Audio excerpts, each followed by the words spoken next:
Así que, muy bien. Adelante. Entonces, en primer lugar, quiero agradecer a todos invitados virtuales por asistir a esta reunión. Nuestro grupo, como saben, Temas de América Latina, comenzó en el 2020 ya, y está constituido por amigos y conocidos relacionados con tópicos de América Latina, énfasis en temas históricos. Nos reunimos mensualmente vía Zoom y el próximo mes, octubre 25, nuestro huésped será Daniel Nijenson, quien hablará sobre las Islas Galápagos y Ecuador. Le quiero agradecer especialmente a Eduardo Blanchet, que fue la persona que hizo todos los contactos para lograr a Fernando en este momento. Así que hoy tendremos el placer de ver y escuchar al profesor Fernando Iglesias, que es diputado nacional argentino, ha sido diputado en varias ocasiones, y en este momento, desde el año 21 hasta el 25, es diputado nacional argentino. Es copresidente del World... Perdón, por favor, apaguen los otros teléfonos.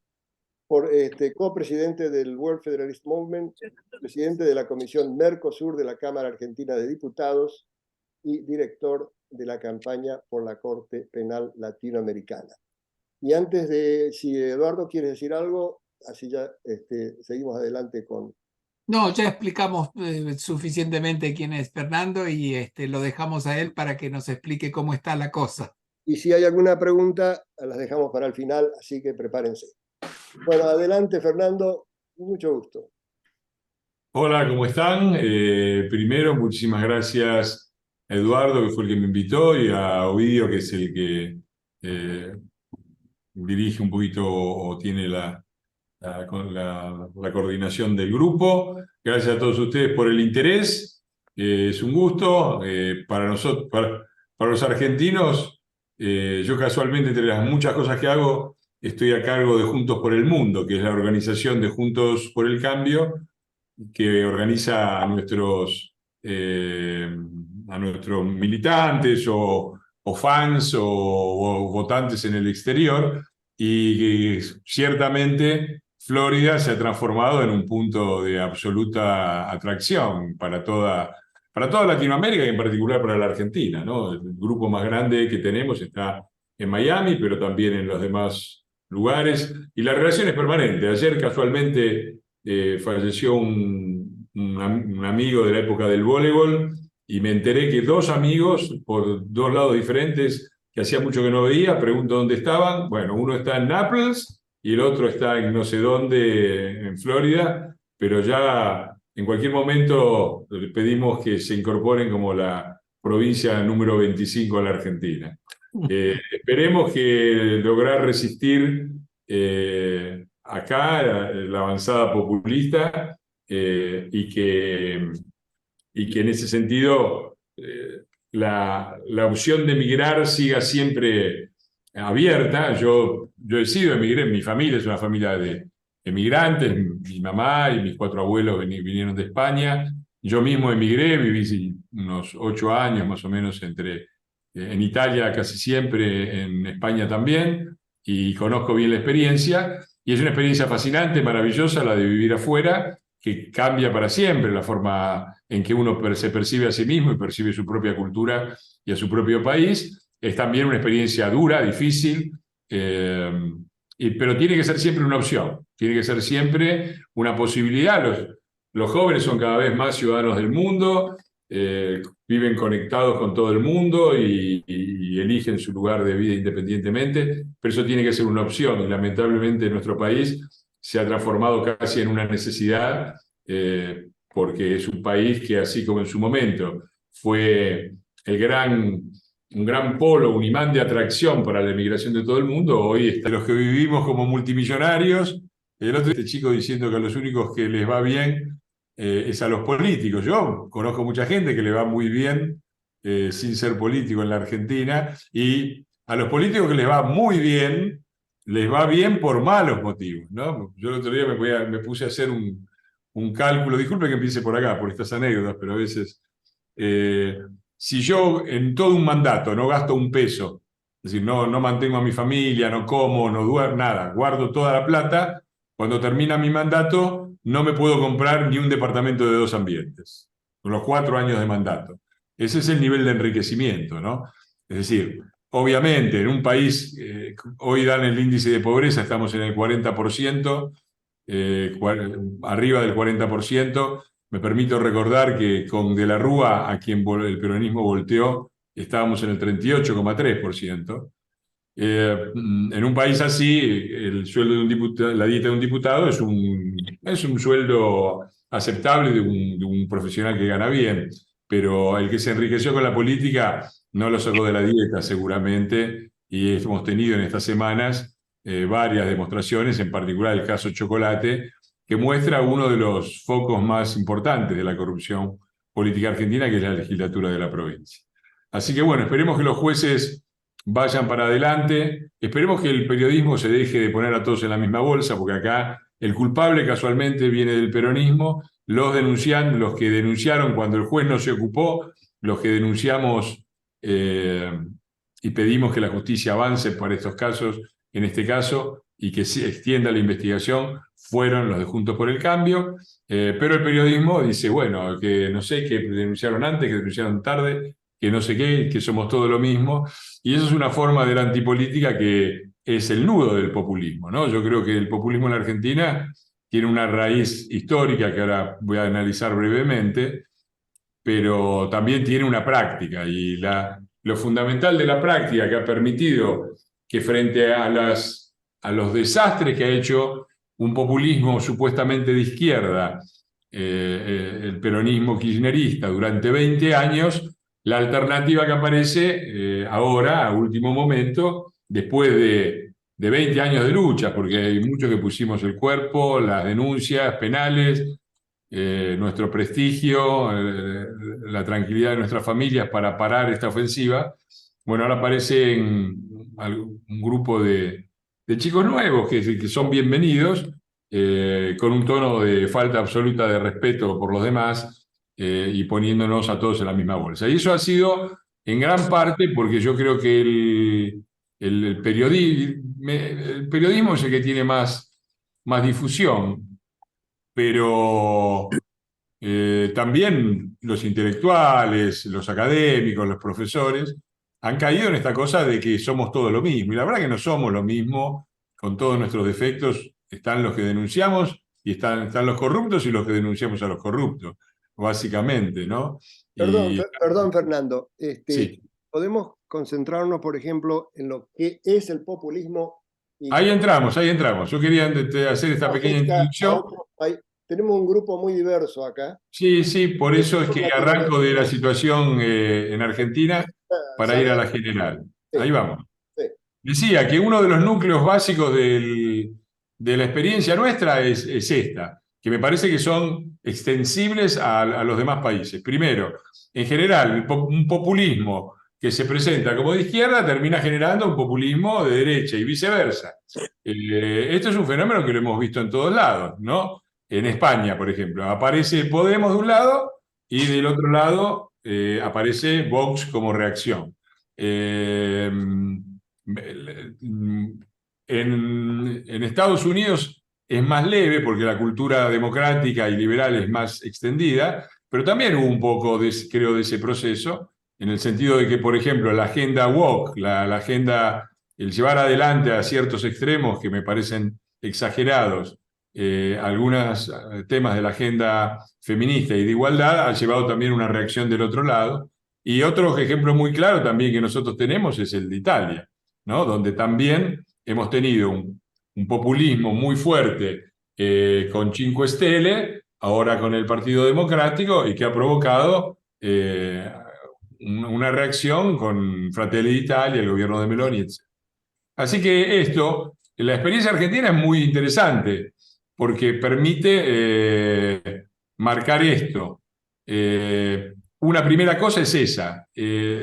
Populismo de un signo provocan inmediatamente una reacción que está del otro lado del supuesto arco ideológico, pero que tiene las mismas características.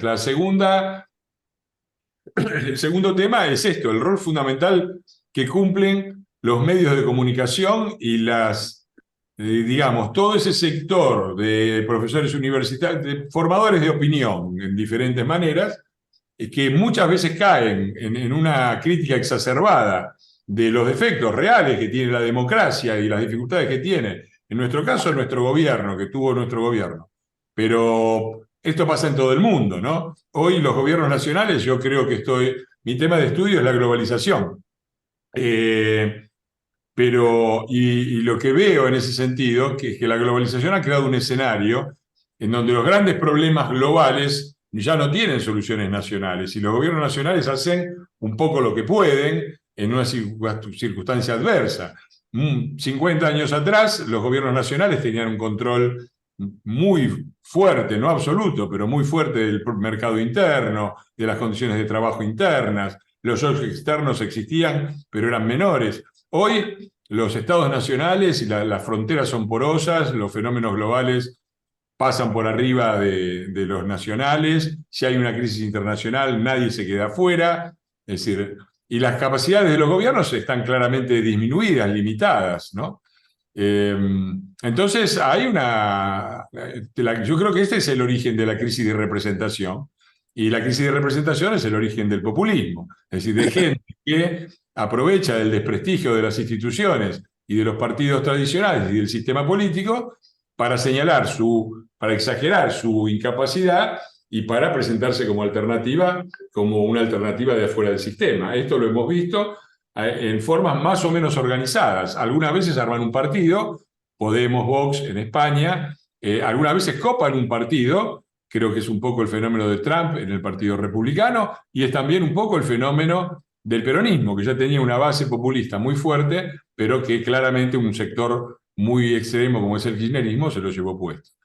Esto me parece que son características distintivas y me parece que los periodistas intelectuales y académicos que viven del análisis y que se supone que tienen que tener un nivel de información mayor que la media de la opinión pública, porque si no, no se sabe para qué están, porque no agregan valor, deberían tener análisis un poquitito más ajustados, en vez de caer en esta crítica populista del sistema político, que seguramente tiene muchísimos defectos, pero que, como dijo Churchill, hablando de la democracia, es el peor de todos los sistemas con la excepción de todos los demás. ¿Qué decir del populismo más en términos teóricos? Lo primero es que yo no creo que haya un populismo de derecha o de izquierda. Eso es la forma externa en que se presenta. El populismo es una especie de reencarnación del antiguo régimen anterior al desarrollo de la modernidad política, de la Glorious Revolution, 1648 y 1688, es decir, las revoluciones liberales inglesas, y posteriormente la Revolución Francesa, etc. Es decir, lo que plantea el populismo es el mismo esquema del ancien régime, ¿no? Un rey, o un líder, o un caudillo, o un líder carismático que concentra el poder, que desconoce las instituciones, que habla al pueblo sin ningún tipo de mediaciones, que toma decisiones por sí mismo, que concentra en sí mismo los tres poderes y por lo tanto agrede a la justicia y por lo tanto desconoce el rol del Parlamento, etcétera, etcétera. Es una reencarnación del antiguo régimen.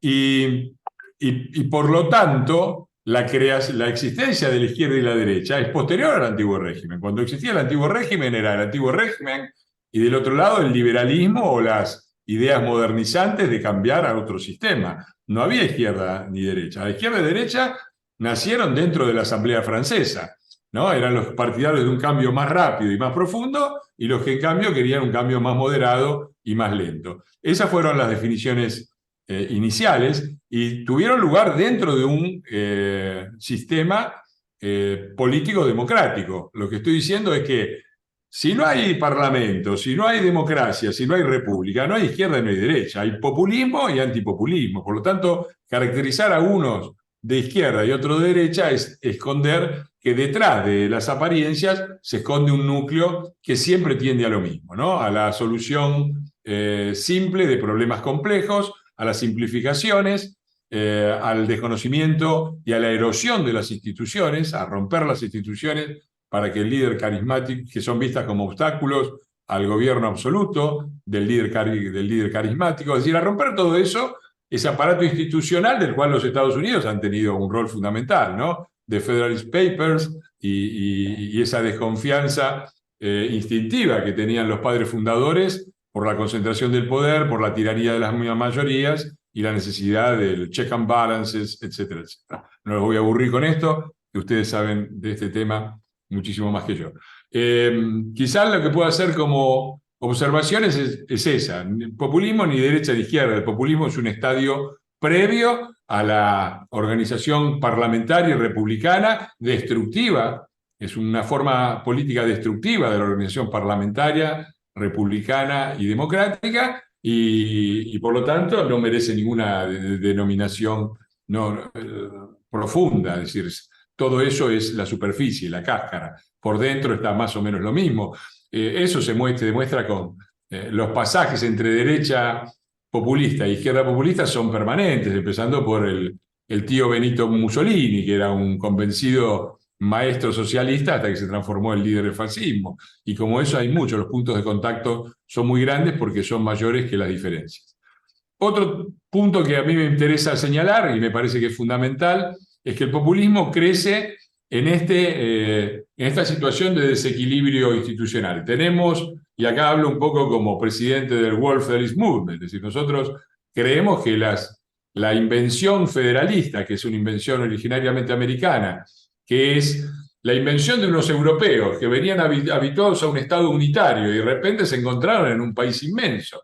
Un Estado unitario es fácil en Andorra, es más difícil en Francia, en Estados Unidos es imposible. Y en las condiciones tecnológicas de los padres fundadores, es completamente irracional. Por lo tanto, ¿cómo conciliar esa necesidad de unidad con esa necesidad de control del territorio y de solución de los problemas estatales, locales?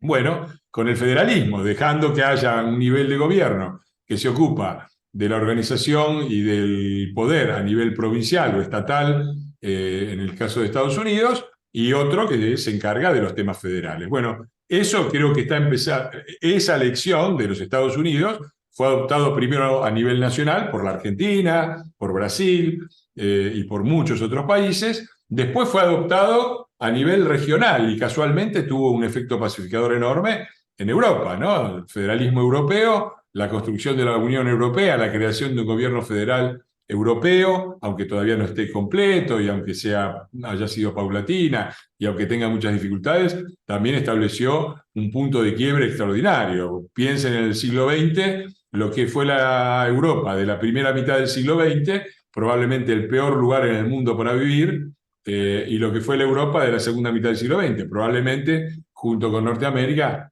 uno de los mejores lugares del mundo para vivir en términos de garantías constitucionales, derechos individuales, nivel de vida desde el punto de vista económico, etcétera, etcétera. ¿Qué más? Digo que yo veo acá una polarización, hago hincapié en esto, en las dificultades que tienen hoy los estados nacionales para enfrentar los fenómenos globales y por lo tanto el desprestigio al que se ven sometidos, por un lado la democracia y por el otro lado los líderes. Parece que de repente toda la clase política en todo el mundo se volvió estúpida. Entonces, o hubo una mutación genética o ahí pasó otra cosa. A mí me parece que la gran diferencia no es genética ni no es de capacidad individual. La gran diferencia es que el Estado Nacional era una agencia poderosa, poderosísima, 50 años atrás, y por lo tanto el gobierno podía llevar adelante con pocas limitaciones las políticas que quería, en el bien y en el mal, ¿no? Tanto para ejercer el totalitarismo y el autoritarismo, como para generar políticas de crecimiento, de transformación, de inclusión y de mejora de las condiciones de vida. Hoy no es así. Hoy los estados son mucho más impotentes en los dos sentidos. Por suerte, es mucho más difícil tener un estado totalitario, ¿no? Aún China, con todos los defectos que podemos encontrarlo, no es la Rusia de Stalin.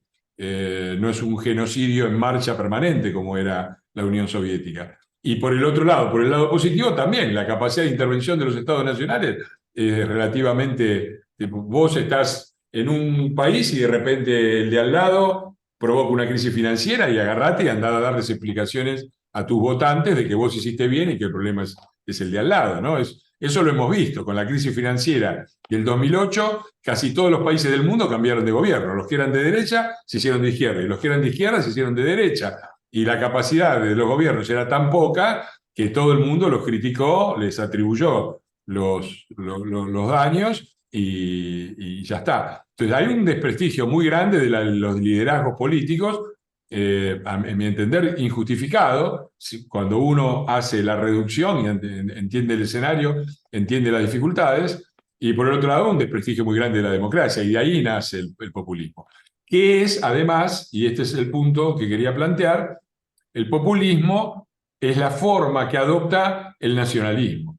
El nacionalismo no entendido como el amor por nuestro país, como el hecho de la preferencia por nuestro país o por nuestra cultura, que es intrínseca a la condición humana y que además ha tenido, el Estado Nacional ha tenido un rol en el progreso de la humanidad absolutamente innegable, ¿no? El Estado Nacional ha sido por siglos el agente de la modernización política, de la modernización económica, del desarrollo, de muchísimas cosas.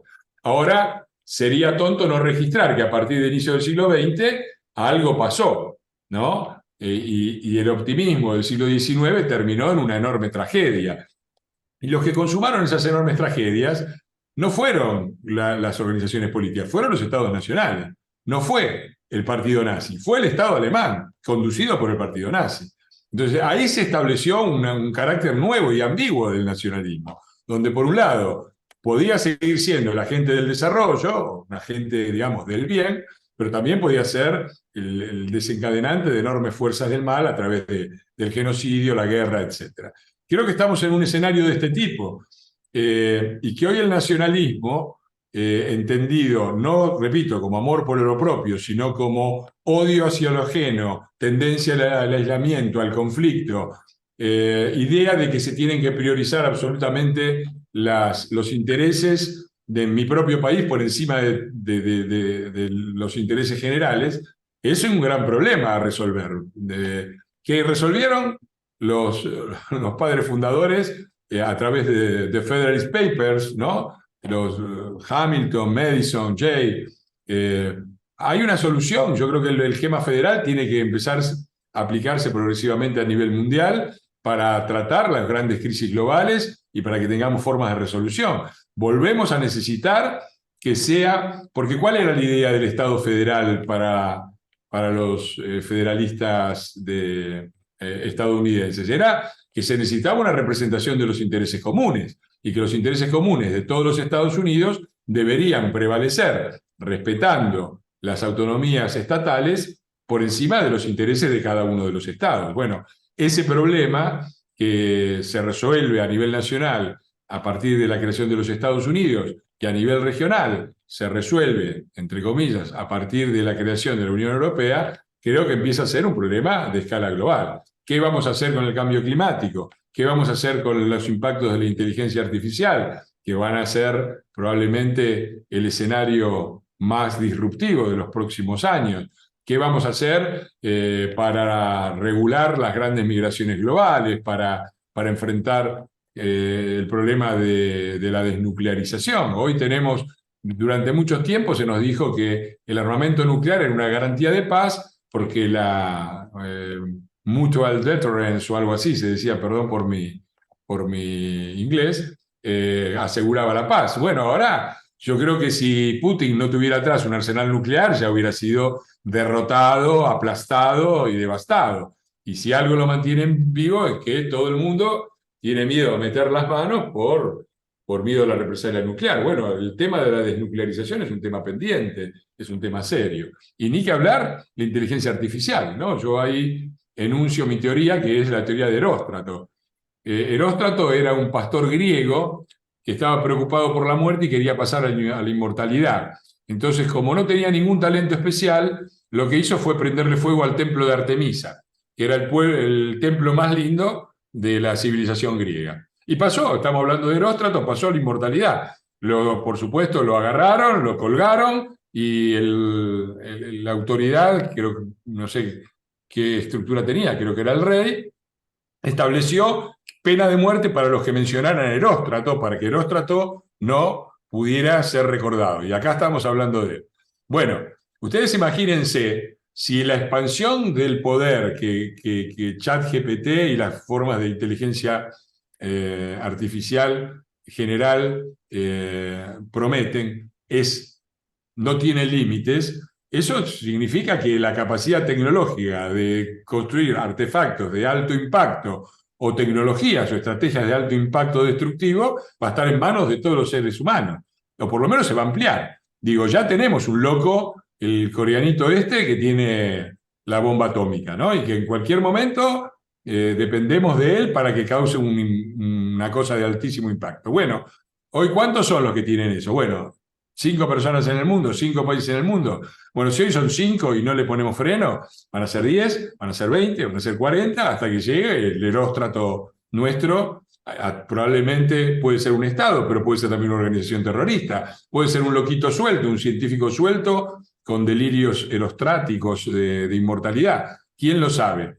Lo cierto es que el problema de las tecnologías de impacto global, como la inteligencia artificial, necesitan formas de limitación y de control que necesariamente son globales. Y nosotros no estamos preparados, no tenemos estructuras, no tenemos ninguna agencia que se ocupe efectivamente, las agencias internacionales están en crisis, así que ahí hay todo un problema. Y ahí surge mucho el populismo, de ahí es un problema. Yo creo que si ustedes rascan un poco en la superficie, van a encontrar que detrás de cada líder populista, un nacionalista convencido, ¿no? El más claro lo tenían los Estados Unidos, ¿no?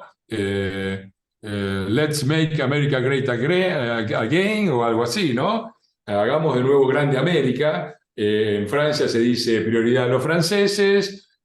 Hay muchas variantes, pero el núcleo nacionalista, entendido como enfrentamiento con el mundo, tendencia a la superioridad, a la supremacía, al aislamiento, está en todos ellos. Y me parece que ese es un punto decisivo es el núcleo verdadero, porque creo que el populismo vuelve a aparecer justamente en un periodo en el cual las instituciones republicanas y democráticas están en crisis, son fuertemente criticadas y están un poco a la merced de la aparición de estos grandes discursos.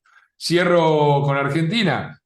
Nadie conoce mejor al populismo que los argentinos, créanme, lamentablemente, porque populismo ha habido en todos lados. De hecho, el People's Party originariamente nace en los Estados Unidos, simultáneamente en Rusia. La otra gran formación son los Narodnik rusos, que son también del siglo XIX y que fueron los primeros grupos populistas organizados.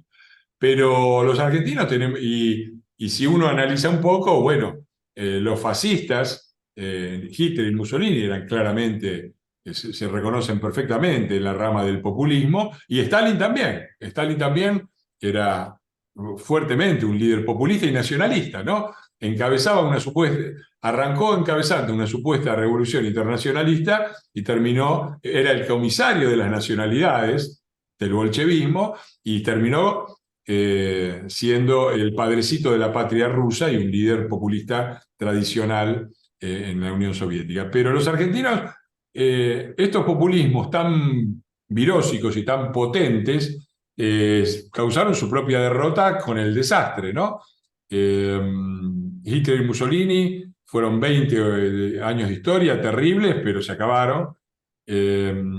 Stalin duró más, duró 70 años, pero se acabó, generó otro nuevo populista, ¿no? Que es Putin, pero en sí mismo se acabó. Los argentinos venimos desde el peronismo lidiando con esto. Y como el populismo peronista, esa es la diferencia que hubo entre el fascismo y el nazismo. Con todas las críticas que se le pueden hacer a los italianos, porque no llevan las cosas nunca hasta el final, hasta su punto final, eso puede ser una ventaja cuando el país se hace fascista. Los alemanes, que son consecuentes y que ya hacen la cosa hasta el final, tuvieron a Hitler y un régimen muchísimo más sanguinario que el de Mussolini en Italia. Bueno, nosotros somos un pasito más allá, estamos los argentinos, que llevamos las cosas aún menos adelante que los italianos, y por lo tanto hemos tenido una forma de fascismo, de populismo nacionalista muy larvado, que ha sido el peronismo, y que se ha consolidado con este núcleo populista, discursivo populista, siempre nacionalista, siempre populista en la forma, pero que ha adoptado formas muy cambiantes y que se ha transformado en una estructura de poder. Básicamente hoy el peronismo aquí es una estructura de poder.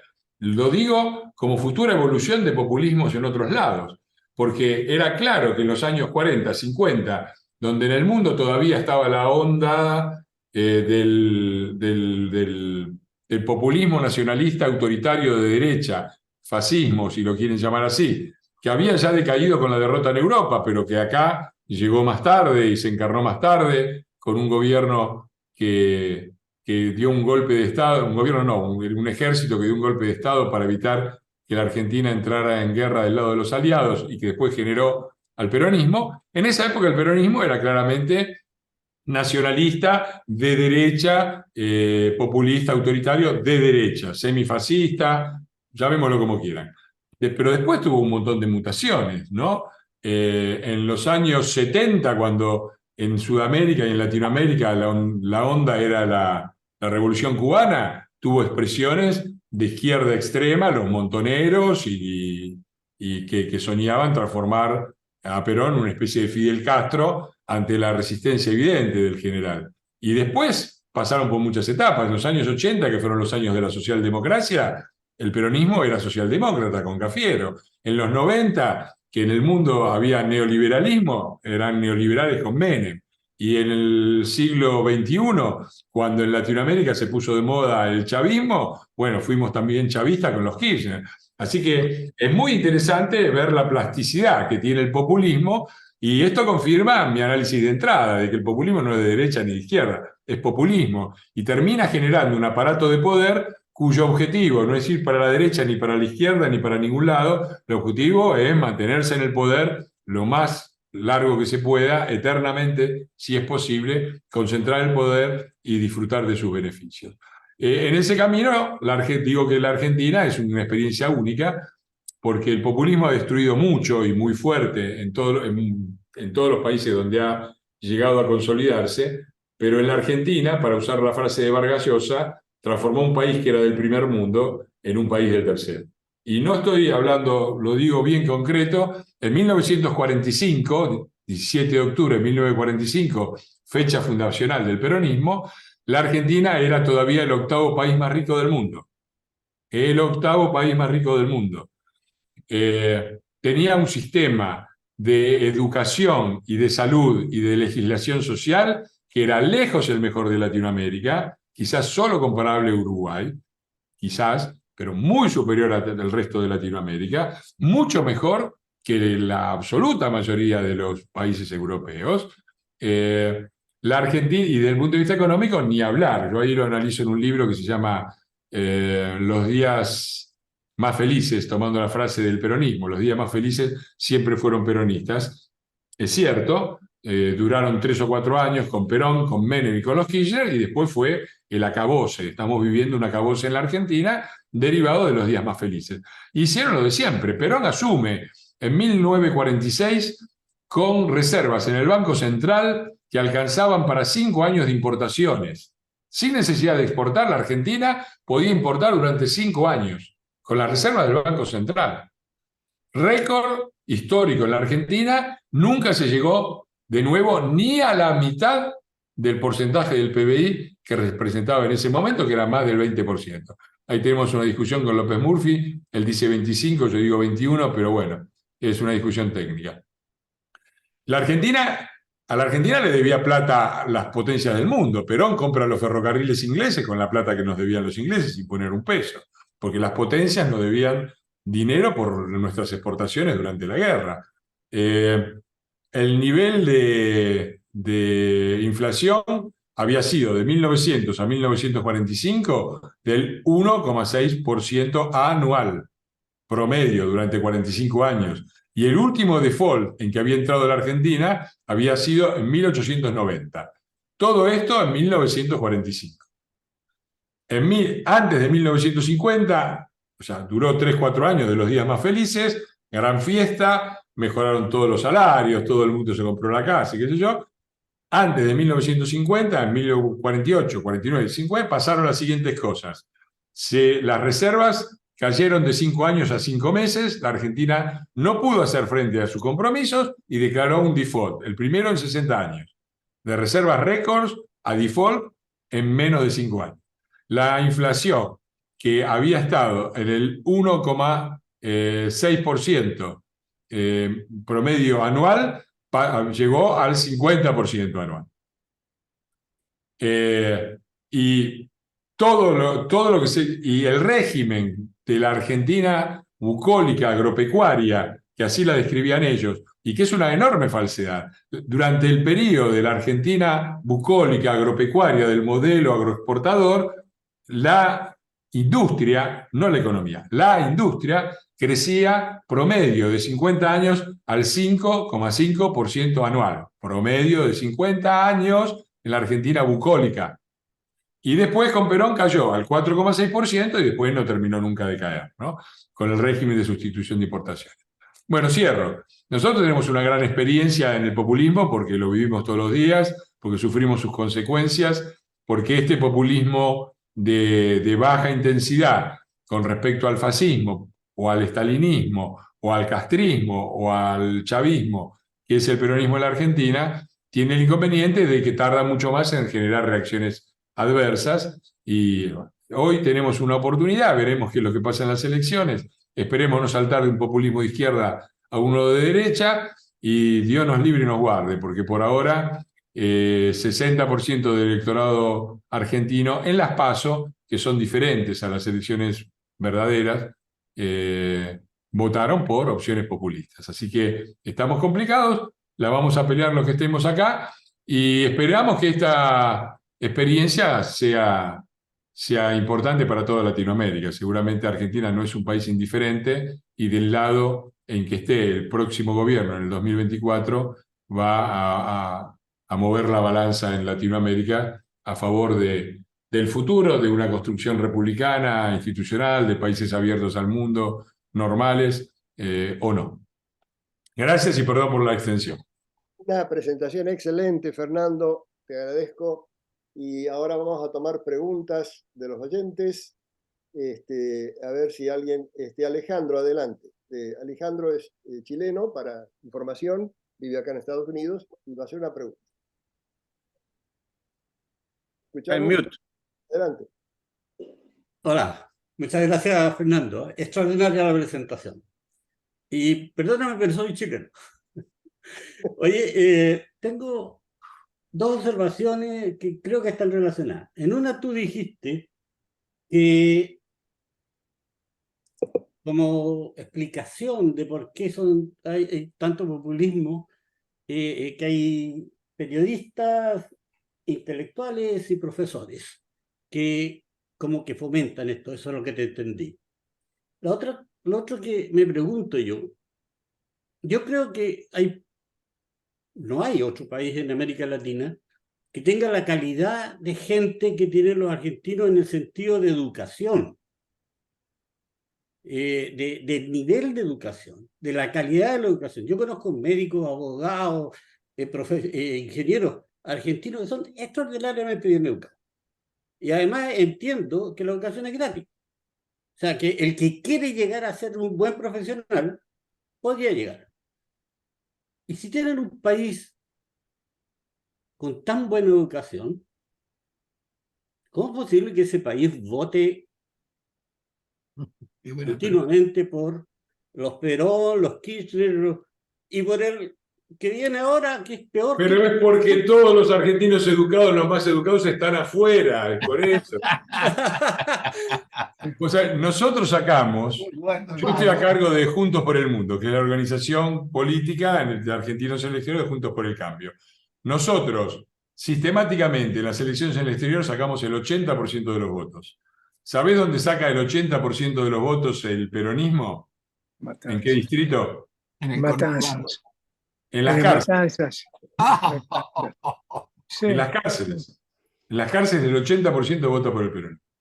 Wow. Eso es una, digamos, es una butada, pero es un poco eso. Yo te agradezco lo de la educación. One moment. Pero El 80%, por Go ahead. mucha gente que esté en la cárcel, el 80% de los encarcelados no suman ni el 10% de los que están afuera, yo creo. No, está bien, por eso te estoy diciendo que fue una broma. Pero vamos a los temas que tocaste, son muy interesantes.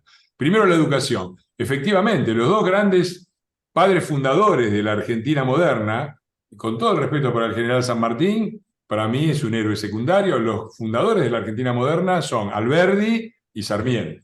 Alberdi, que es el que sienta el sistema constitucional, tomándolo como modelo a los Estados Unidos y adaptándolo a la realidad argentina, extraordinario. Alberdi tiene un libro extraordinario y muy poco conocido, se los recomiendo, que se llama El crimen de la guerra, donde él plantea toda esta temática que yo les planteaba recién, de los problemas institucionales y las carencias institucionales a nivel global, está planteado, bueno, por Kant en 1795, pero por Alberdi en este libro extraordinario, El crimen de la guerra. Se los recomiendo. Y el otro es Sarmiento. Sarmiento es la primera persona de la que yo tengo noticia, que no quiere decir mucho, que entendió el concepto de la sociedad de la información y el conocimiento. Nosotros lo llamamos así. A Sarmiento no le puso un nombre, no escribió una obra teórica, pero cuando uno ve lo que hizo Sarmiento, lo tenía absolutamente en claro. Es decir, después vino, Sarmiento crea escuelas, universidades, museos, toda esa estructura intelectual de la que vos todavía te estás asombrando, y que fue su creación, y que fue la que sostuvo la Argentina. Después vino todo un sector que dijo otra cosa, lo que yo llamo el industrialismo, que es, sin industria no hay nación. Entonces, esta idea de que la industria y el trabajo físico repetitivo eran la clave para el progreso, que ya atrasaba en el mundo, porque eso está bien, es el siglo XIX, ¿no? Ya en el siglo XX empezaba a atrasar, y la industria, yo no tengo nada contra la industria, pero hoy la industria que produce valor, la industria basada en el conocimiento, en la tecnología, la industria basada en el trabajo físico, está completamente fuera de capacidad. Está empezando a pasar inclusive en Asia eso. Así que Sarmiento crea esto, y esto es lo que hace grande a la Argentina, estas dos invenciones, y esto se cae en la medida en que triunfa el revisionismo histórico, y la Argentina deja de ser un país abierto, orientado al mundo y orientado al futuro, para transformarse en un país resentido, orientado hacia su propio ombligo, cerrado al mundo. Bueno, esa fue la derrota intelectual que llega con los revisionistas en la década del 20, y que crea las dos grandes facciones que han destruido la Argentina, el partido militar y el partido peronista. Y la educación, mi libro canónico sobre el peronismo se llama ¿Es el peronismo estúpido? ¿Cómo, cuándo y por qué se jodió la Argentina? Ese es, sí, ahí está, 50.000 ejemplares, vendió 100.000, pero me reconocieron 50.000 nada más porque el dueño de la editorial era peronista. Entonces, yo ahí tengo un capítulo dedicado al análisis de Chile. Y es un capítulo que es del 2015, es decir, yo cuando vi que los chilenos empezaban a hacer las cosas que hicieron hace pocos años, me agarraba la cabeza, digo, esta gente no quiere ser feliz, porque con todos los defectos del experimento de la concertación chilena, alternado con Piñera y todo, Chile es un país que ha mejorado en todo, ha mejorado económica, ha mejorado inclusive en el que era su gran talón de Aquiles, que era la desigualdad, que lo sigue siendo, pero también en eso han mejorado. Ahora, cuando vos vas a la educación, te encontrás que la Argentina, en donde la educación universitaria es gratis, tiene la mitad de los graduados per cápita que tiene Chile, ¿no? Entonces, ¿cuál es la educación popular? La nuestra, bueno, si vos destruís todo el sistema, tenés el populismo de que no pagás el costo. ¿Qué es populismo? ¿Por qué? Porque la mayor parte de los chicos que llegan a la universidad en la Argentina vienen, la mayoría, de escuelas privadas. Hicieron la secundaria en el privado, porque la secundaria está destruida y la universidad no. Entonces los padres, inteligentemente, le pagan la privada en la secundaria y después lo mandan a la universidad. El Estado debería decir, muy bien muchacho, pero si pudiste pagar esto, te graduaste en la privada, está muy bien, en la universidad pagás un arancel que lo utilizamos para ayudar a los chicos que tienen dificultades, para mejorar la universidad. No, ingreso irrestricto. En el medio de esto, por supuesto, destrucción de todo el sistema de la primaria y la secundaria, los chicos no aprenden nada, como no se les puede decir que no, y se arman unos escándalos extraordinarios, pasan todos de grado, llegan sin preparación, y lo que tú estás diciendo de la gran élite argentina y qué sé yo, me temo que empieza a ser cada vez más una cosa de un pasado glorioso que ojalá vuelva, pero que hoy no está.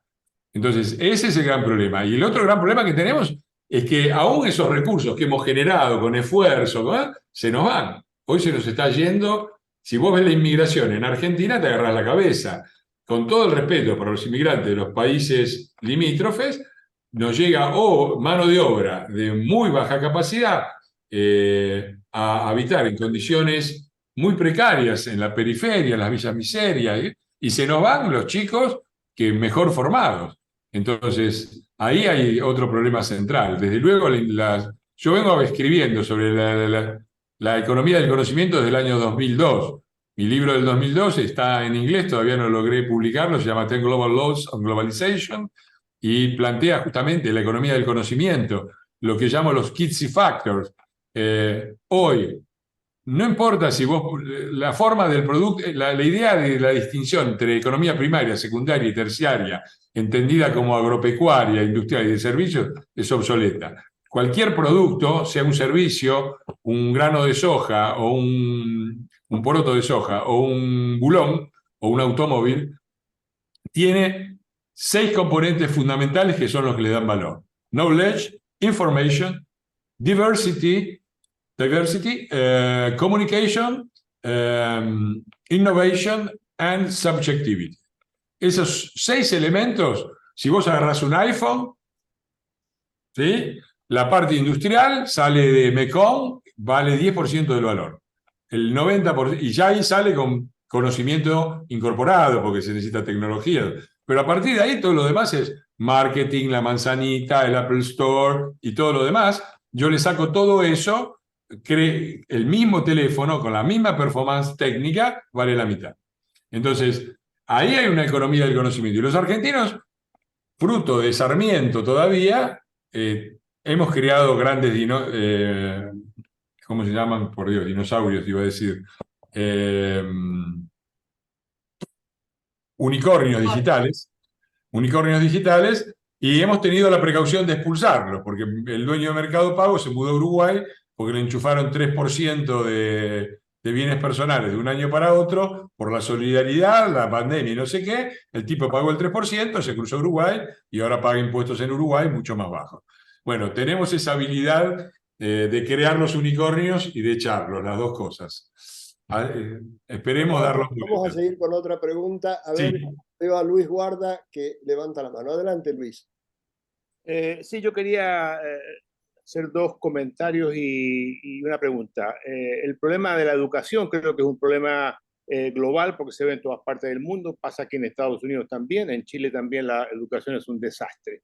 Lamentablemente en Chile también estamos teniendo unas tendencias populistas que creo que van probablemente a seguir destruyendo el país. Pero la pregunta mía era esta idea del federalismo. ¿Podría ser el federalismo la solución sí, la solución para Latinoamérica y tal vez llevar a cabo ese sueño bolivariano de una sola América? Bueno, es una pregunta interesante, muy, muy interesante, las dos. Hago una observación sobre la educación. Tenés razón, pero no tenés razón. ¿Por qué? Porque claramente Sarmiento crea una estructura y se desarrolla en el siglo XX una estructura de educación, en todo el mundo se desarrollaron, que se parecían mucho, que tenían un origen y una formación y una forma de pensar las cosas que era industrial, ¿no? Los chicos eran la materia prima que metíamos en una cadena fordista, que tenía el primer grado, el segundo grado, el tercer grado, pasaba un proceso y salía un chico preparado, que sabía que cuando tocaba el timbre tenía que trabajar, cuando tocaba el timbre tenía que parar, etc. Todo ese modelo, el maestro era el que brindaba la información, el chico era una página en blanco, todo eso desapareció. Hoy uno de los problemas que tienen los maestros es que los chicos manejan mejor la información que ellos. Y dicen, no, mire, acá lo que usted está diciendo está mal, mire, yo tengo acá en el iPhone, usted está equivocado. Entonces, todo ese sistema industrial está en crisis en todo el mundo, ahí tenés razón. Pero en Argentina el problema es que no es que está en crisis en el sentido que no logra ir para adelante y le cuesta ir para adelante. El problema en la Argentina es que ha ido para atrás. Es decir, que hemos pasado de la educación industrial a las tolderías. Entonces, es un problema diferente, ¿no? Si a mí yo me eduqué en el Normal de Avellaneda. Avellaneda es el distrito periférico obrero de la ciudad de Buenos Aires, ¿no? Y en Piñeiro, un barrio obrero. Yo iba al Normal de Avellaneda. Si a mí me dieran en la Argentina, por los próximos 5 años, el nivel de educación que tuve yo en los años 60 en el Normal de Avellaneda, te firmo ya. Te firmo ya mismo y después vemos la sociedad del conocimiento y la información, pero que sepan leer, que sepan escribir, que suena el timbre y sepan que terminó un horario. Esas cosas mínimas, ¿no? Mínimas. Yo llegaba mal, arreglado, venía la maestra y me decía, no, Fernando, mirá, ponete así, porque acá, pero hoy es un desastre, es la nada de la educación argentina. Lo otro, el federalismo. El federalismo, claro, tiene componentes nacionales, tiene componentes regionales y tiene componentes globales. Yo creo que es un principio político aplicarse en todos los niveles del poder político, que implica que las decisiones se toman en cada uno de los niveles, en lo posible en el menor. A nadie se le ocurre que el gobierno nacional se tenga que ocupar de la recolección de residuos en un pueblito en el medio de los Andes o de la Pampa, ¿no? De eso se ocupa la municipalidad, de los temas provinciales la provincia. Bueno, acá lo mismo, a nivel regional, la gran experiencia es la Unión Europea, que me parece que es una experiencia excelente. Igual los procesos, yo soy presidente de la Comisión del Mercosur, y el tema de la integración regional es uno de los temas de estudio. Yo me gradué en la Universidad de Bolonia en un máster con especialización en los procesos de integración en Europa y Latinoamérica. Y dirijo la cátedra Spinelli. Spinelli es uno de los padres, el gran federalista europeo, el gran padre fundador de Europa. Ustedes entran al Parlamento Europeo, el pabellón se llama Altiero Spinelli. Bueno, hay una cátedra Spinelli en el mundo, la dirijo yo y está en Buenos Aires. Así que el tema del federalismo regional es muy importante, pero ahí hay una serie de fenómenos que son complicados, que hacen que sea mucho más complicado hacerlo en Latinoamérica que en Europa. Son muchísimos, voy a los más rápidos. En Europa se llegó al federalismo después de un gran fracaso de los nacionalismos, de una guerra. Entonces hubo una experiencia tan dolorosa que hizo que dos países que hacía 70 años que vivían a los balazos, que eran Francia y Alemania, dijeran, así no podemos seguir, nos tenemos que poner juntos y tenemos que unificar el continente. Eso es un factor de unión que no existe en Latinoamérica. No existe. Francia y Alemania son dos países de un volumen y de un poder relativamente parecido en demografía, PBI, superficie, y por lo tanto en la construcción europea hay un cierto balance. En Sudamérica eso no existe. Brasil es la mitad con respecto a todos los demás países, ¿no? Latinoamérica es un continente demasiado grande, además. Y el factor más importante es esto, que la integración regional, más allá de los principios enunciados, es un producto del late capitalism, del capitalismo tardío. Así como los estados nacionales nacen y se consolidan con la máquina a vapor, los trenes, la necesidad de conexión, y después de que las provincias tengan una sola moneda, y por lo tanto que haya un banco central. Es decir, el Estado Nacional es una invención del industrialismo, de la Revolución Industrial Primera, es un hijo de la Revolución Industrial Primera. La Revolución Francesa y la Revolución Industrial van de la mano. El federalismo regional, la Unión Europea, es el producto de la segunda revolución industrial, ¿no? Los trenes de diésel, ya no a vapor, la capacidad de producción de las fábricas que sobrepasaban. Una fábrica de fósforos producía lo suficiente cantidad de fósforos para cubrir todo el mercado europeo, y el mercado francés le quedaba chico. Es decir, el capitalismo desarrollado, el industrialismo desarrollado, crea la necesidad de grandes unidades políticas de escala continental. Los Estados Unidos ya la tenían, no necesitaron hacer mucho, hicieron el NAFTA, Canadá o qué sé yo, otros países ya los tenían, Europa tuvo que construirla. En ese sentido, ahí hay un problema. ¿Por qué? Porque cuando vos producís un automóvil, capitalismo avanzado, es razonable, si la BMW construye un automóvil, es razonable que la venda en el mercado europeo. La puede vender a nivel mundial, pero su gran negocio probablemente esté en Europa por cuestiones de costos de traslado, de conocimiento del mercado, de la red, de tantas cosas. El país que mayor cantidad de Mercedes-Benz per cápita en el mundo tiene no es Alemania, es Grecia. Entonces, cuando los alemanes apuestan a la Unión Europea, le tienen paciencia a los griegos y le tiran algún préstamo y es porque también le venden el Mercedes-Benz. Digo, y esto es capitalismo e industrialismo tardío con productos industriales, objetos que tienen que ser trasladados, etc. Cuando vos producís software, tu mercado ya no es regional. Cuando vos producís un jueguito para los gamers, para los chicos que juegan con las computadoras, cuando vos producís un sistema operativo, tu mercado ya no es ni local, ni nacional, ni regional, es global, porque te da lo mismo, al mismo costo, venderlo en todo el mundo. Entonces, la economía de la información crea necesariamente una tendencia hacia el mercado global. Y entonces los países empiezan a decir, los costos, yo acá me viene bien para un sector de mi economía industrial, me viene bien la unión regional, la Unión Europea. Pero para vender servicios financieros a todo el mundo, las regulaciones europeas no me vienen bien. Brexit, ¿no? Entonces, ahí hay todo un fenómeno político, pero también hay un fenómeno centrífugo de países que empiezan a pensar, para mí equivocadamente, no les está yendo bien a Inglaterra y no le va a ir bien al Reino Unido, pero empiezan a pensar a contrabalancear, porque una parte de la economía es sociedad de la información y el conocimiento. Eso está pasando también acá. Uruguay se quiere ir del Mercosur, porque también, o casualidad, servicios financieros, o casualidad, líderes en la economía de la información. Entonces, ¿por qué van a estar atados a una plataforma que les dificulta las negociaciones, que para ponerse de acuerdo con la Unión Europea llevó 20 años y ahora otra vez problemas? ¿Para qué pago este lastre, no? Si puedo venderle al mundo. Entonces, ahí hay una tensión muy fuerte que tiende a desgajar, y a desgajar no solamente a los procesos de integración regional, a los propios estados nacionales. El problema catalán en España, Quebec en Canadá. Las zonas más ricas dicen, ¿por qué me tengo que atar al lastre de estos de allá que no laburan, que no tienen productividad y qué sé yo? Los tengo que bancar yo con impuestos si yo no les estoy vendiendo a ellos. Antes les vendíamos a ellos.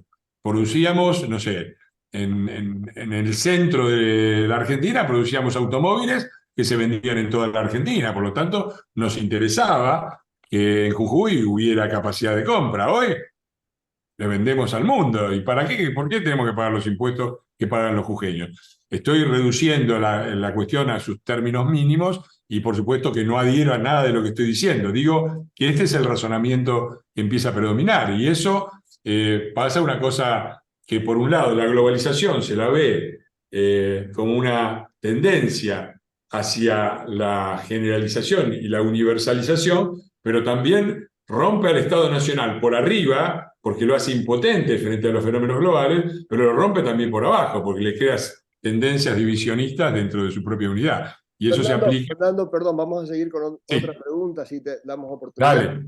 Adelante, Silvia, estás en mudo, Silvia, ahora. Fernando, yo no quiero hacerte una pregunta, sino quiero agradecerte un concepto.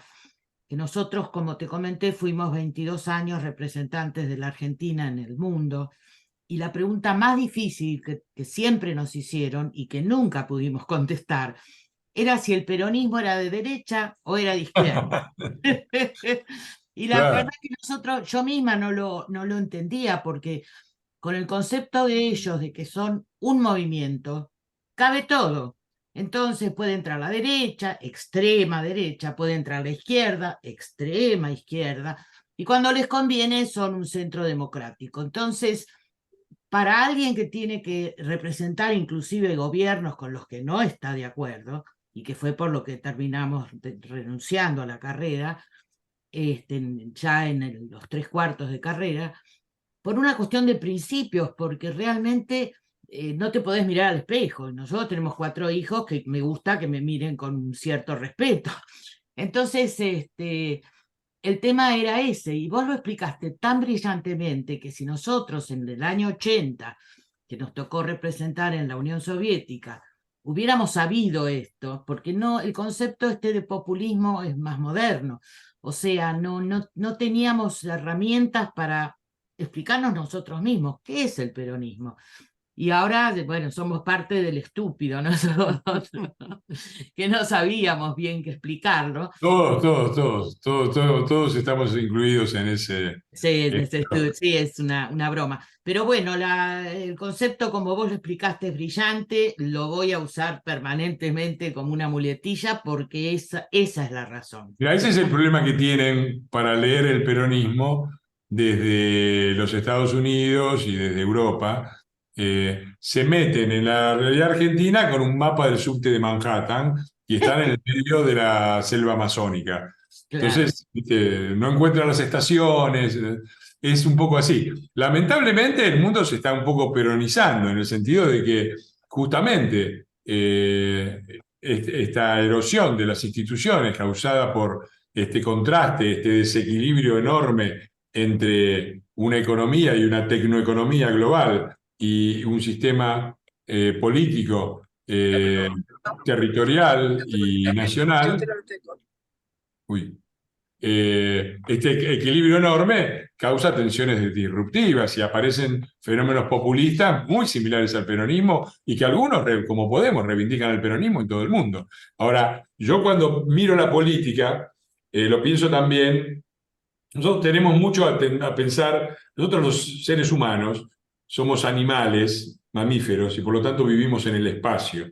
Vivimos atravesados por el tiempo, porque la civilización que creamos, la modernidad, se define por un elemento temporal. La modernidad es un término temporal, pero pensamos en términos de espacio.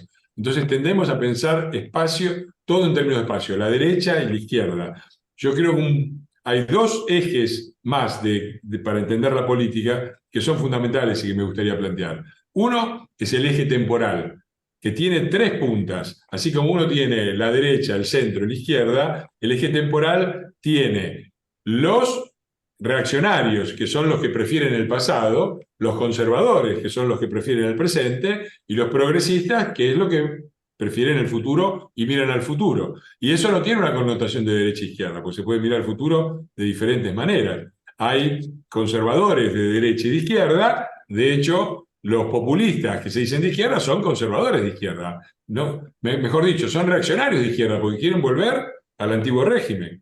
Y muchos liberales de centro son, y también de derecha, entre comillas, son progresistas. Y otro eje me parece también cómo se orientan con respecto a la cuestión principal de sus preocupaciones. Se orientan al terruño, a lo local, a la identidad, eso es un eje.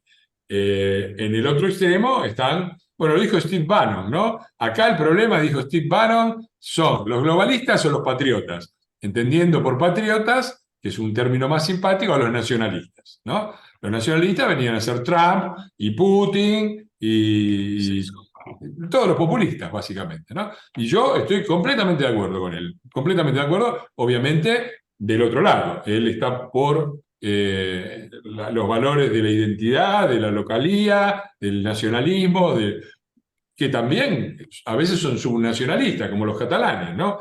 Que no son nacionalistas o son nacionalistas catalanes, ya es difícil ahí. Y el otro punto está el universalismo. Ahora, el gran problema que tenemos es que nosotros, nos guste o no nos guste, estamos construyendo una sociedad global. Cuando vos creaste Internet y le metés cada vez más inteligencia artificial, creás necesariamente una sociedad global.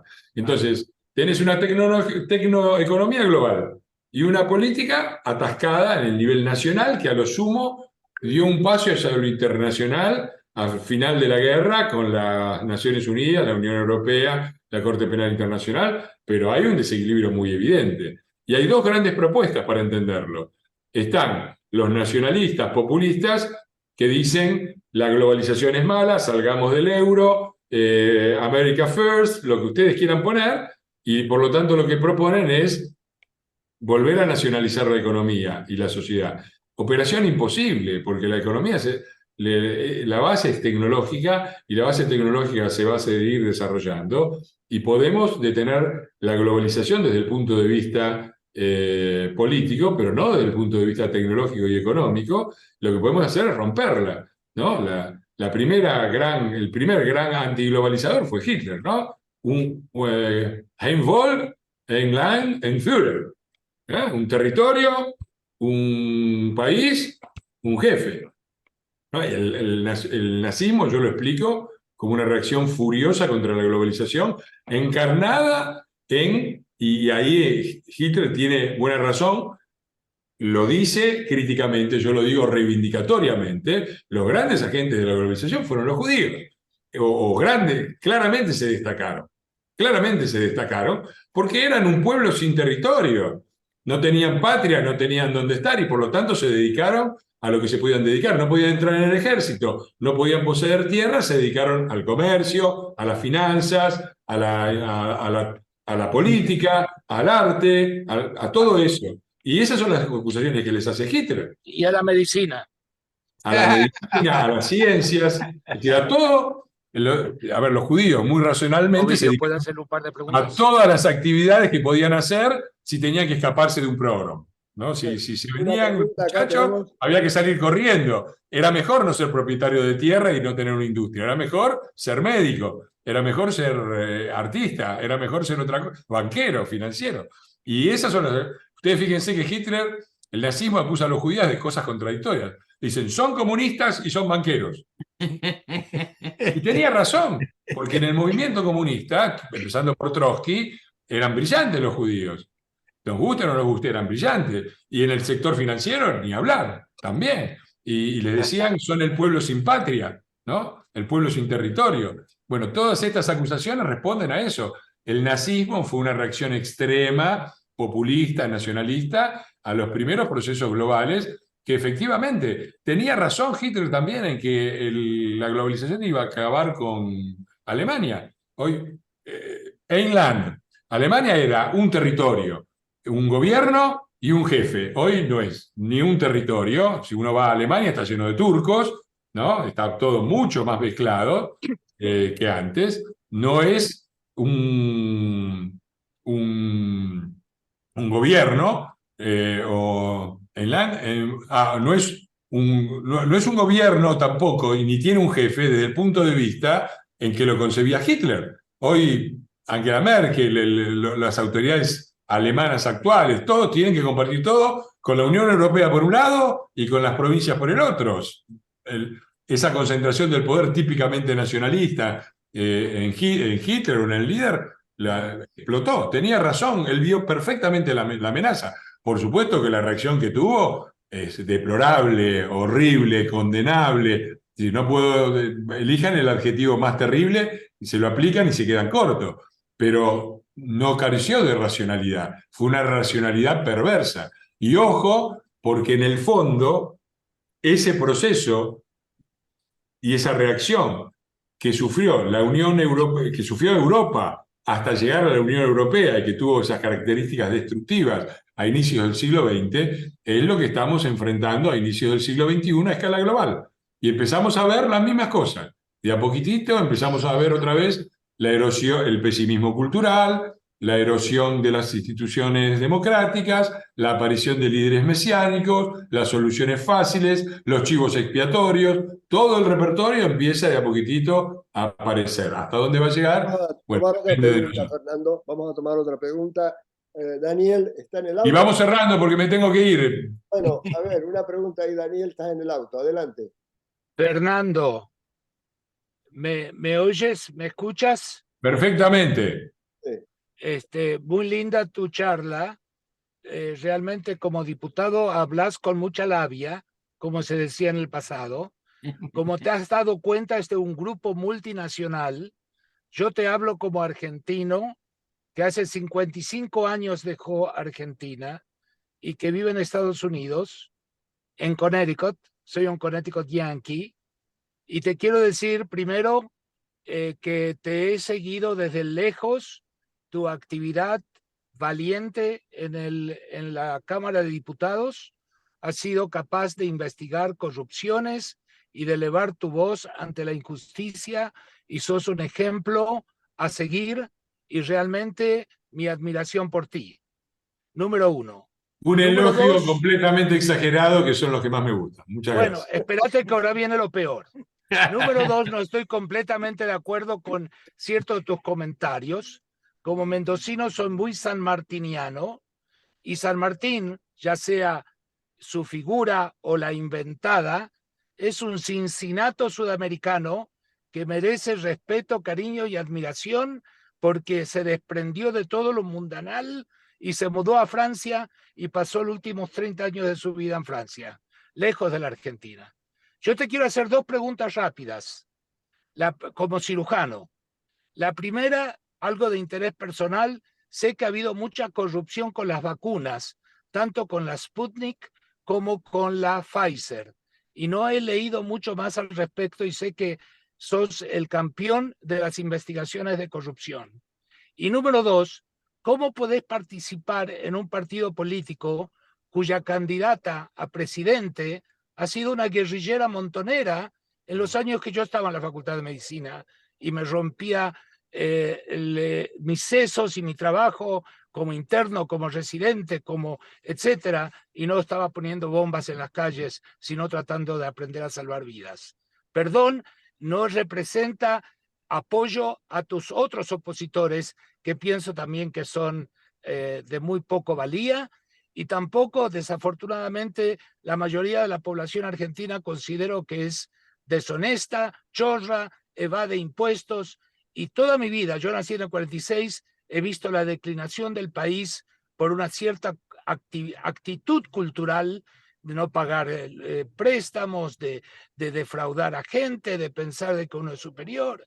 Y te lo digo en parte como miembro de una diáspora argentina de casi 3 millones, y en eso tuviste razón, lo mejorcito de Argentina, que vive fuera de Argentina. Perdón por la extensión de mis comentarios, y escucho tus comentarios. Bueno, varios comentarios. El primero es que efectivamente una característica de la Argentina histórica ha sido la expulsión de sus mejores hombres. San Martín, no solo San Martín muere fuera del país, también Sarmiento y Alberdi, los tres, ¿no? Y mi crítica no es a San Martín, una figura que no tengo ninguna... lo que digo es que uno de los núcleos, lo que creo es que uno de los núcleos fundamentales de la crisis argentina es la intervención de la lógica militar en la política. Los Estados Unidos en ese sentido han sido absolutamente claros. Las Fuerzas Armadas tienen su importancia, son fundamentales, el presupuesto militar más grande del mundo, pero en la política, muchachos, ustedes afuera. En Argentina no pasó así. La lógica militar invadió la política. Invadió la política de la mano, bueno, la famosa, ¿no?, el documento de Lugones, la hora de la espada, ¿no?, que es la que abre la puerta a la intervención de dos sistemas políticos, el partido militar y el peronismo, surgidos de la lógica militar. El peronismo, para mí hoy, es la reencarnación final del partido militar, es el sector populista del partido militar, que aplica a la política todo lo que es la lógica militar. El verticalismo, por ejemplo, no la democracia, sino el verticalismo, el control del territorio, los lugares donde se junta se llaman unidades básicas. Todo el tiempo la idea de militancia entendida como un fanático convencido que no escucha a nadie y que sale. Militancia y militar vienen del mismo lado, de la militia, en término griego, ¿no? Así que yo estoy en contra no de San Martín, sino de la lógica militar. Y no casualmente, el peronismo fue muy hábil en eso. En 1950 era justamente crearon el año del Libertador, fueron los que ensalzaron la figura de San Martín y lo utilizaron sistemáticamente para, lo dice la marchita, ¿no? Porque la Argentina grande con que San Martín soñó es la realidad efectiva que debemos a Perón. Es eso lo que digo, que yo, si pudiera elegir un héroe nacional, no elegiría a San Martín, porque me parece que eso de militarismo aplicado a la política, ya hemos tenido demasiado, habría que ir a una... Mirá, yo lo cuento en un libro que escribí hace poco, que no sé cuándo voy a publicar. Perdón, en el 50 y en Mendoza es cuando en el año sanmartiniano conocí como estudiante de kindergarten a Evita Perón. Y escuché, Bueno, escuché a Perón decir de San Martín lo que acabas de decir, que en Mendoza no cayó muy bien, porque Mendoza es muy sanmartiniana, como tú sabes. y sí, claro, San Martín expresó muchas veces su deseo de volver a Mendoza, no a la Argentina, no a Buenos Aires.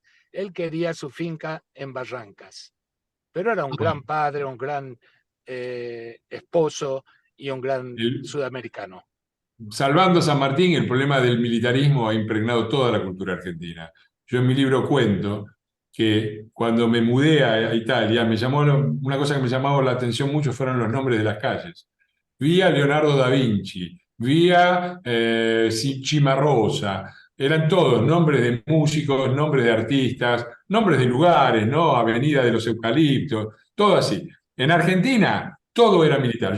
Mi primer lugar se llamaba Los Andes, Ejército de los Andes, primera calle en que viví. De ahí me mudé a la calle de Santa Fe, que tenía una referencia a la otra parte de la espada, que es la cruz. De ahí me mudé a la calle Aldecoa, un general. Me fui a Italia, cuando volví me tocó la calle Winter, otro general de la campaña del desierto. Todo es militar en la Argentina. Entonces, ese es uno de los problemas. Y San Martín ha sido, obviamente, utilizado en este sentido. Ahí está mi posición. Con respecto a Bullrich no fue Montonera, fue parte de la JP. Y viene de una experiencia de la izquierda peronista, que era muy problemática. Ahora, yo, ¿sabés? Cuando era chico era trotskista, cuando era adolescente era trotskista. Y si vas a ver los grandes pensadores liberales de Mario Vargas Llosa, Raymond Aron, Karl Popper, todos vienen de la experiencia de izquierda. A mí me hace acordar a Star Trek. ¿Se acuerdan de Star Trek versión 2? Que estaba el comandante, el peladito, ¿cómo se llamaba? Picard. Picard era el comandante de la nave Enterprise, que era la principal fuerza de resistencia a los malos. Los malos eran una inteligencia colectiva que se conectaban con todos y era un solo cerebro, eran individuos, era clara la alusión al sistema soviético, ¿no? y al colectivismo. Pero Picard, el rasgo distintivo por el cual era el comandante de la Enterprise era que había sido asimilado y había logrado escapar de las fuerzas del mal. Y me parece que... Fernando, ¿fuiste trotskista antes de tu traumatismo cráneoencefálico? Te lo digo no, mire. Mira, es algo genético, ¿eh?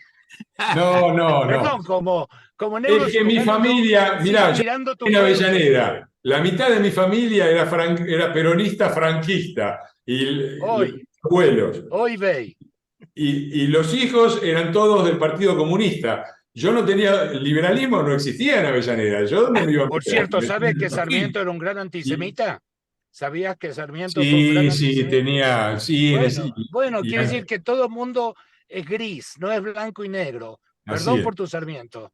No, lo que te decía de Bullrich, porque vos me hiciste dos preguntas. Digo, Bullrich viene de una experiencia, no fue guerrillera, sí, era de la JP, que claramente justificaba y apoyaba a Montonero, sin duda. Ahora, lo que hizo fue una crítica absoluta. Ella lo dice, lo critica y está en contra. Y eso es un gran diferencial. Por eso Chile tuvo también mejores gobiernos que tuvimos nosotros. Porque los exiliados durante la dictadura, se fueron al este, se fueron a Alemania Oriental. Vieron todo, vieron cómo era Alemania Oriental, vieron cómo era Alemania Occidental, y cuando volvieron hicieron las cosas que tenían que hacer. Nuestros exiliados se fueron a otro país populista, México, al modelo del PRI. Y cuando volvieron, ¿qué hicieron? El PRI. Así estamos.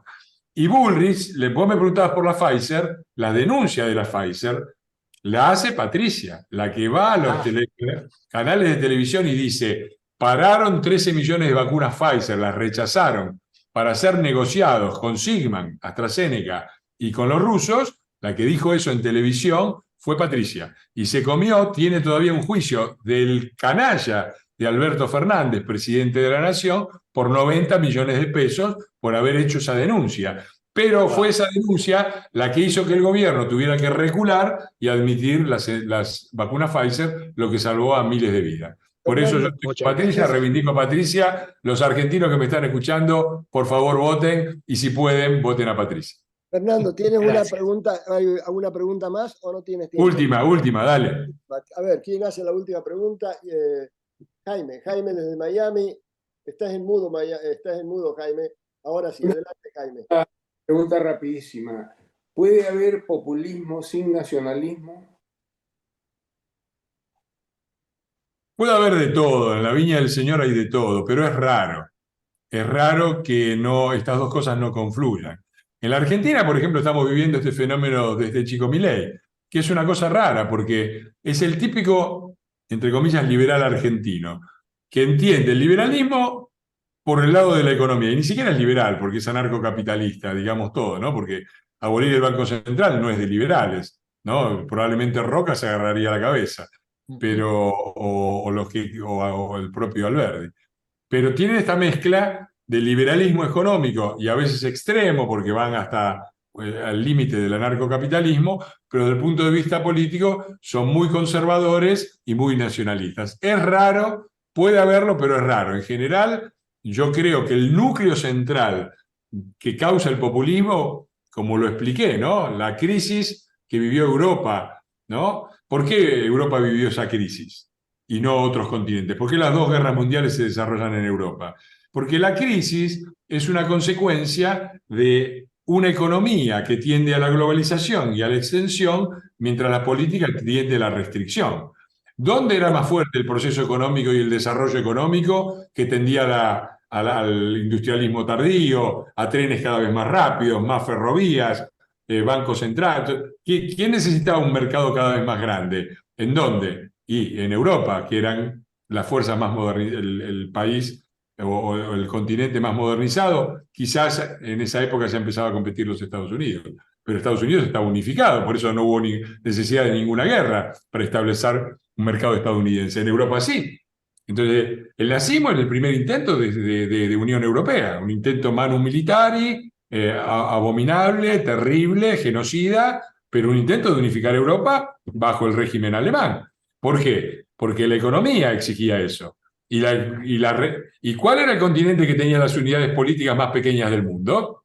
Europa. Es esa tensión entre la economía, la tecnoeconomía, que se agranda, y las restricciones políticas territoriales, la que crea la crisis. Y eso que lo vimos a nivel europeo, a nivel mundial, pero sobre todo europeo, en el inicio del siglo XX, empezamos a verlo a nivel mundial. Por eso es raro, cuando uno rasca un poco el populismo, encuentra un núcleo fuerte nacionalista, y el populismo es la forma de enunciarlo, ¿no?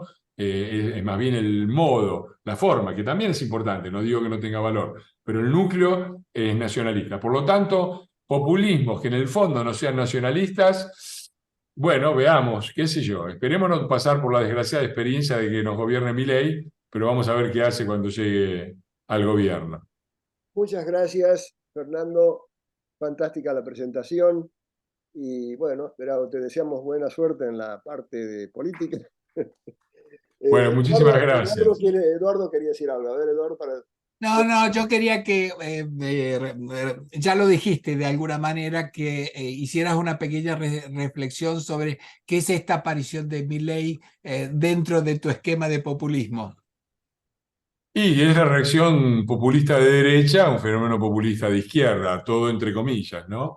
El núcleo es otra vez lo mismo, el líder carismático, las soluciones simples a problemas complejos, la dolarización, la motosierra, las imágenes fuertes, un estilo de comunicación que responde, que es una forma de entender la política, que es yo y el pueblo y las instituciones aparte, ¿no?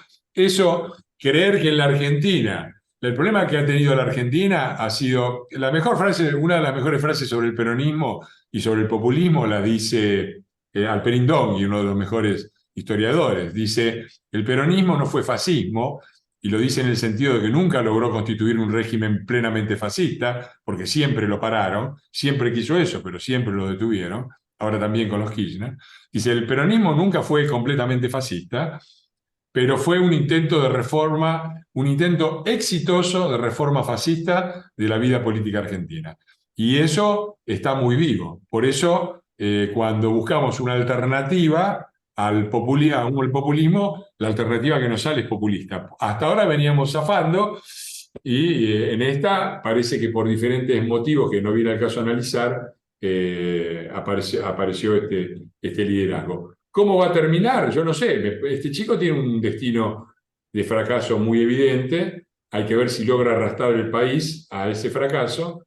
Y el gran peligro, y en esto diciendo con los intelectuales que salieron a hablar de la amenaza a la democracia de Milei, la amenaza a la democracia es siempre en Argentina el peronismo, y Milei tiene un destino peronista, porque o si llega al gobierno, o fracasa y no llega al gobierno, que es lo que yo espero, o llega al gobierno y el peronismo se lo deglute derrocándolo o se lo deglute comiéndoselo. Ya hemos visto, acaba de hacer un acto en el sindicato de Cavalieri para recaudar fondos y lo organizó Barrio Nuevo. Para los que no saben, Cavalieri es el secretario del sindicato de comercio desde 1986 y peronista, por supuesto. Y Barrio Nuevo es el sindicato de gastronómicos, secretario general desde 1979, ¿no? Y gritaban, la casta tiene miedo, ¿no? Si Barrio Nuevo y Cavalieri no son la casta, yo no sé qué es lo que es. Así que esperemos que fracase él solo y que no haga fracasar al país. Muchas gracias, Fernando. Y los dejo porque me tengo que ir. Les agradezco de corazón. Espero que ninguno de los demás países latinoamericanos tenga que pasar por lo nuestro y espero que nosotros dejemos de pasar por lo nuestro a partir del año que viene. Un abrazo muy grande. Gracias. Que no sea la última. Gracias a todos. Chao.